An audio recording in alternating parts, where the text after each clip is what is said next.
distribuer des vivres, des fournitures scolaires pour l'année 2014, ainsi que les vivres de fin d'année. Et après, il y a eu, surtout, je me rappelle bien, quand il y a eu d'abord changement des membres du comité au niveau de la sous-session où nous nous trouvons nous tous entre les hommes et les femmes, parce que ce comité-là, sera procédure générale, a commencé à travailler avec les manœuvres. Cela aussi avait affecté du côté de maman. C'est-à-dire que l'année 2015, on n'a pas eu vraiment à rassembler souvent les mamans dans les réunions, dans les cotisations, c'était devenu faible. Et l'année 2015, on n'a pas eu à travailler. Voilà pour ce qui est des activités qu'on a eu à réaliser pendant les 5 ans, comme je vous l'avais dit, entre 2010 et 2014. Donc, avec le peu des moyens que nous-mêmes nous sommes fixés, on a eu à réaliser ce qu'on avait comme souci. Parce que ces caisses-là, c'était avec les soucis que nous nous sommes dit, nous sommes donnés, on a besoin de ça. Maintenant, pour réaliser ça, qu'est-ce qu'il faut? Il faut ça. On a eu à réaliser tout ce qu'on avait programmé. Mais hormis ces activités-là, comme je vous avais dit aussi tantôt, il y a eu beaucoup de réunions qu'on faisait régulièrement, souvent. Il y a eu beaucoup de réunions, et les réunions, ce sont les moyens par lesquels on se partage les connaissances. C'est dans les réunions que ça permet de prendre des décisions collectivement.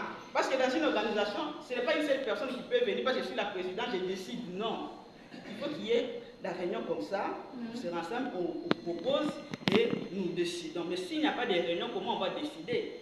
Comment on va proposer des idées? Donc, il y a eu beaucoup de réunions où, malheureusement, de ce côté-là aussi, il y a eu un petit souci. Qu'est-ce qu'on constate souvent? Si on programme la réunion comme on a programmé aujourd'hui, vous êtes là, vous assistez. Normalement, à la fin de cette réunion, nous allons donner la prochaine réunion, la date de la prochaine réunion. Mais à la prochaine réunion, ce sont les nouvelles figures que nous allons voir.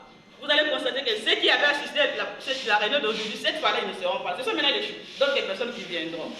Et toujours comme ça. Donc, c'est ça un peu qui fait la difficulté. Donc, cela montre que les mamans ne sont pas efficaces, pour que nous puissions être forts, pour que nous puissions avoir beaucoup d'activités, beaucoup d'actions. Il faut toujours être là. Si vous êtes là, le suivi de ça, et c'est comme ça qu'on va avancer. Donc, il y a eu quand même des réunions, parce que malgré ça, on a tenu des réunions. Alors, je me fais plaisir, je ne sais pas si vous êtes fatigué, mais j'avais préparé de vous dire ou bien de vous rappeler les quelques recommandations qu'on a eu à donner dans ces réunions-là. Parce que c'est sur base de ces recommandations-là que nous, aujourd'hui, nous allons maintenant nous poser pour continuer les travaux. Qu'est-ce qui a été dit? Il y a beaucoup de choses, beaucoup de décisions qui étaient sorties. Entre autres, on avait fixé les frais de cotisation, il y a eu des changements dans les comités, tout ça. Mais dans ce qui concerne le travail, qu'est-ce qu'on s'était dit? Parce que souvent les réunions que nous tenons ici aussi, comme j'avais dit sur les séances de travail, ce sont souvent les réunions d'information. Et à défaut, les réunions de formation. Donc, quand vous venez ici dans les réunions, mais quand nous organisons toujours les réunions à CERAP, c'est pour former aussi. C'est pour partager l'information. Donc, nous faisons de sorte que tout le monde puisse parler, tout le monde puisse, que chacun puisse sortir quelque chose, que les autres aussi vont en bénéficier.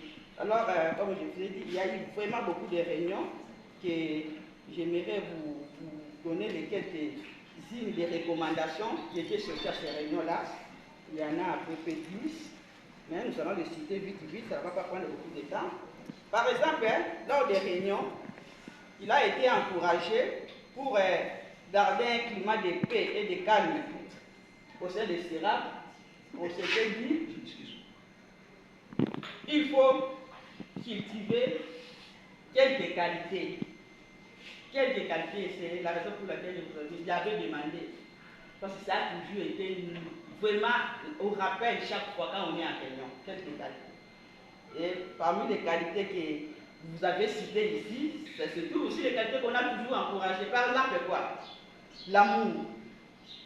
Cultivons l'amour. CERAP, c'est une famille. Nous sommes dans la famille. En tant que membre du CERAP, on est dans la famille. C'est pourquoi, comme je vous avais dit, si vous avez votre carte de CERAP, Même si vous vous retrouvez en dehors de notre pays, ne vous retenez pas. Si vous avez une difficulté, allez dans un des services, présentez-vous avec cette carte, dites que je suis syndicat. Voilà ma carte. En tout cas, s'il y a d'autres syndicats de ce côté-là, vous serez bien accueillis et vous serez bien aidés. Donc, en état dans SIRAP, nous sommes dans une famille. Étant que une famille, nous devons cultiver l'amour, la patience, la bienveillance, la bonté, la joie, la maîtrise de soi. À part ça, il faut cultiver la discipline et le respect mutuel. Cela a été dit ici. La discipline, il y a une maman qui a parlé de la discipline. Le respect mutuel, beaucoup de mamans, on connaît ça. Nous voulons, dans SIRAP, la cohésion. C'est-à-dire quoi? L'esprit d'équipe. SIRAP, on ne travaille pas à côté.